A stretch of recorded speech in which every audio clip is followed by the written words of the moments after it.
Hello again. Welcome to our podcast, Along the Rock, a program that pays tribute to the residents of the Sauk Valley, the valley and the river that runs through it. My name is Mark Morris. I'm your host, and joining me today, Sergio Vlahovich, who is from Sauk Valley Community College. Really nice to meet you. Yeah, welcome up to the upstairs here, Yeah. as we call it. So, Yeah, thank you so much for having me this afternoon. yeah, tell me what your background is like, and then we'll get into the TRIO transfer program, which I guess right now is your specialty. Right, absolutely. Well, my name is Sergio Vlahovich, and I am the TRIO Transfer Program Coordinator and Advisor at Sauk Valley. So basically what my job entails is that I basically help students who want to transfer over to a four-year college. Now, of course, we do also provide advising services for students that are going for like an applied science or even like some sort of a certificate background as well. Mm-hmm. So just a little bit about myself. I actually was born and raised in Worms, Germany. And I actually immigrated to the United States with my parents in 2000. We actually moved over to my dad's hometown of Kewanee, Illinois, which is, again, that's where my father's from. And then we eventually moved over to Fort Hood, Texas in 2006, where my father would serve the remainder of his military service and career over there. And then in 2009, we moved back to Illinois, and we settled in a small town called Mount Sterling, Illinois, which is, if you're kind of wondering about like how far away that is from here, it's about 3 hours south. Not to be confused with Sterling. Right, exactly. Because that actually did happen when I was, applying for this current position that I'm holding. So I went in for the interview, and literally one of the people that was on my interview board, they're like, "Oh yeah, you're from Sterling," which is like you're literally just right down the road. And I'm like, "No, I'm from Mount Sterling," which is a little further away. That's a part of Illinois they call Forgotonia. Right. Because it doesn't have a lot of political pull. Right.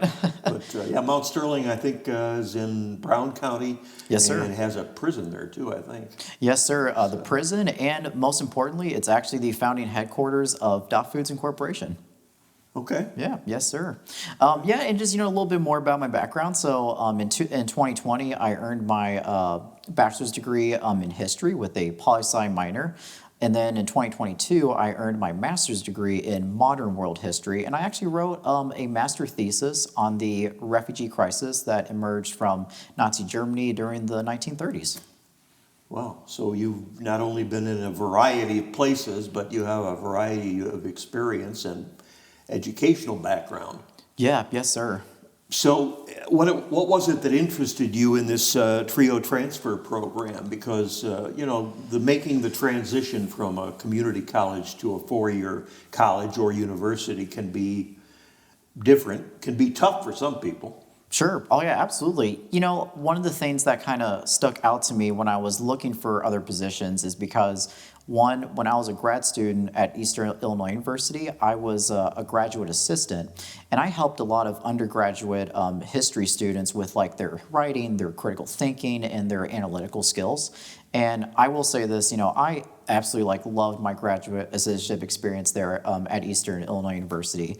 I think I created some really great connections and friendships, not only with fellow professors over there at Eastern, but I even was able to connect with a couple of students over there, of which I'm still really good friends with to this day. Uh-huh. And but not only that though, so I myself am a first generation college student, so I actually am the first in my family to go to college. And the biggest thing about TRIO is that program is designed for students that may not have necessarily the best sort of how would I say, advantages or privileges when it comes to pursuing their higher education. So a lot of our students that we work with in the TRIO program, some of them do have that first generation college background, which is definitely a background I can definitely relate to pretty well. We also have students that come from low income backgrounds, so they may not necessarily have the right, I guess you'd say, steady financial support system to pursue their education at Sauk. Right. And then we do also serve students that have documented disabilities, which I myself, the majority of my, I guess you'd say, youth, I also had like severe, I guess you'd say, comprehension problems. I actually had to get some extra help. I even had like an IEP when I was in elementary and middle school. And I feel like because of all my, both my youth and my undergrad and graduate experiences, I feel like I could take all those experiences and try to provide like that same sort of support system to all the students that I come across. Sure. So it just sounded like a perfect fit for you. Right, exactly. So, Yeah. And I'm sure not every community college has such a program, but community colleges are always evolving. And Yeah. especially now where there are so many high-paying jobs and computer and technology-related jobs that don't require a four-year degree. And anybody who can save that $50,000 a year or whatever it is now, Yeah. in a lot of these schools, would prefer to, maybe go 2 years, become an intern or somebody who can be taught the trades, if you will, and go that way. So, it takes somebody like you, I guess, whose background is varied, to make them realize that the world isn't just how it looks to them.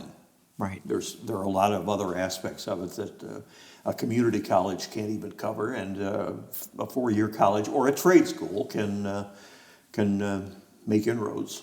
Yeah. In their way of thinking. So, Absolutely. Absolutely. so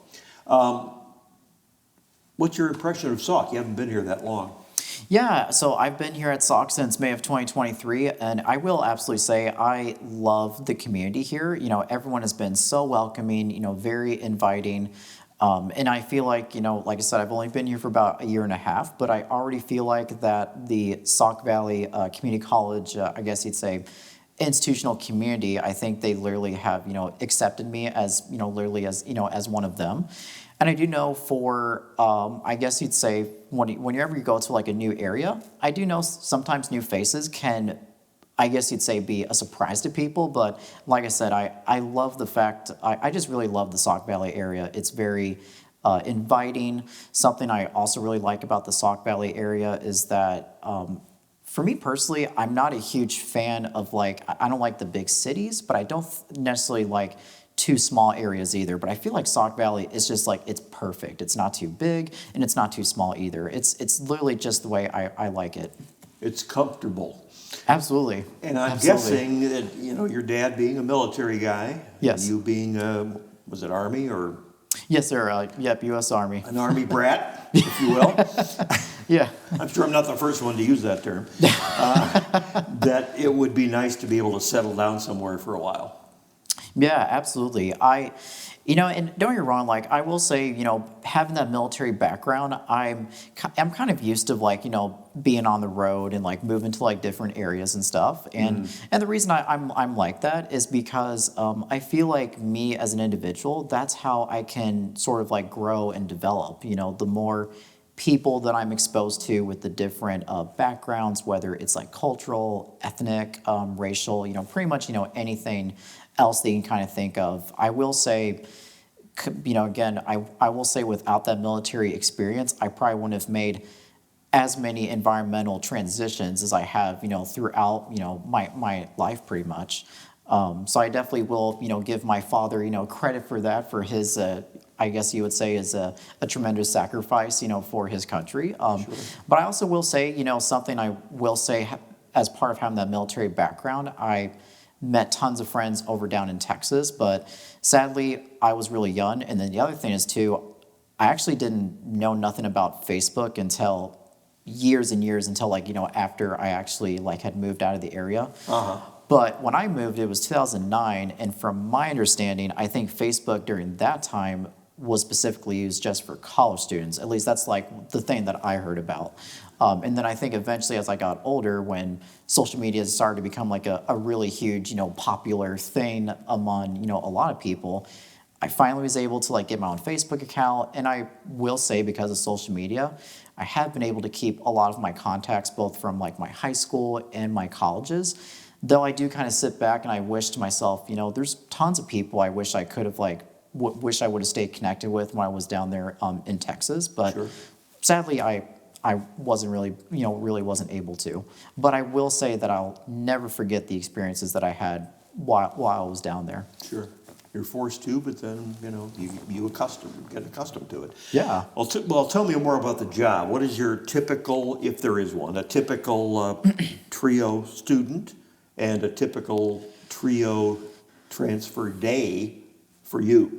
Yeah, so I definitely will say, if you ever if you're kind of wondering about how you can be eligible for our program, there are one of three ways in which you can be eligible. One, you can be a first generation college student, which under our standards and expectations as a program, as long as none of your parents have earned a 4-year degree from a 4-year college, you're still considered a first gen college student, even in our eyes. Mm-hmm. And this is actually one of the big questions that we sometimes get as a program, because we'll have some students, they say, well, my parent has a certificate or an associate's degree from Sauk or any other educational institution, and they automatically think, well, we're already are kind of disqualified, or we're not eligible for the program.